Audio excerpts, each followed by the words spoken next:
Ang title ng tulang ito ay pinamagatan kong pahinga ka muna. Kung ikaw ang tatanungin, ano ang pinakamasakit na nakita ng iyong mata? Papa, sila yung tinuturing na haligi ng tahanan, sila yung sinasabing malakas at laging matapang ipaglalaban. Ang bawat miyembro ng pamilya hindi makakaramdam ng pagod, dapat lahat kinakaya. Pa, alam ko pong hindi ako yung tipo ng anak na mahilig magsabi ng I love you. Sa katunayan, nahihiya rin po ako na kayo ay lambingin. Kahit yung salitang mahal kita di ko kayang banggitin, pero para sa akin, mahal na mahal ko kayo, at kayo ang pinaka-the best na tatay sa mundo. Marami pong salamat sa lahat ng sakripisyo at pag-aalaga. Salamat sa payo na madadala ko hanggang sa pagtanda. Pasensya na kung hindi ako naging mabuting anak. Pasensya kung muntik nang ang pangarap ko sa inyo ay hindi matupad. Nilamon lang ako ng kamalian at nalihis sa tamang landas.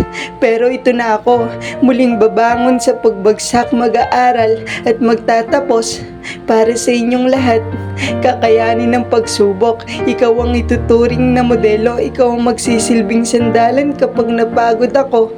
At alam ko na napapagod kayo, pero di nyo lang pinaparamdam. Pwede naman pong magpahinga kung masama ang inyong pakiramdam. Huwag nyo po sanang sagarin ang inyong sarili, kasi di namin kaya na sa inyo ay may mangyari.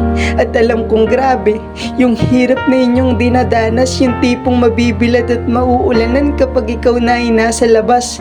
Babangon sa umaga, magkakapilang saglit, kahit madilim pa pinipilit mong makaalis.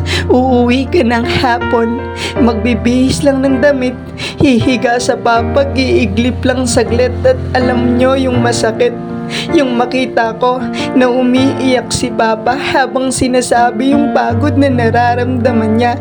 At tila tuloy-tuloy ang luha sa pagpatak. Ramdam ko yung pagod sa tono ng kanyang pag-iyak, pero nagagawa niya lahat sabihin kapag meron siyang bahid ng alak, at tumatatak ang bawat salita na kanyang sinasambit. Sabay hihingi siya ng tawag, yun ang mas masakit.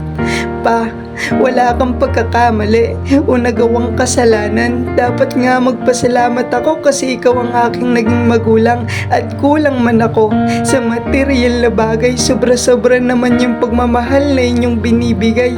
Maraming salamat sa inyong matibay na pundasyon. Nananatili tayong matatag na tahanan sa tinagal ng panahon.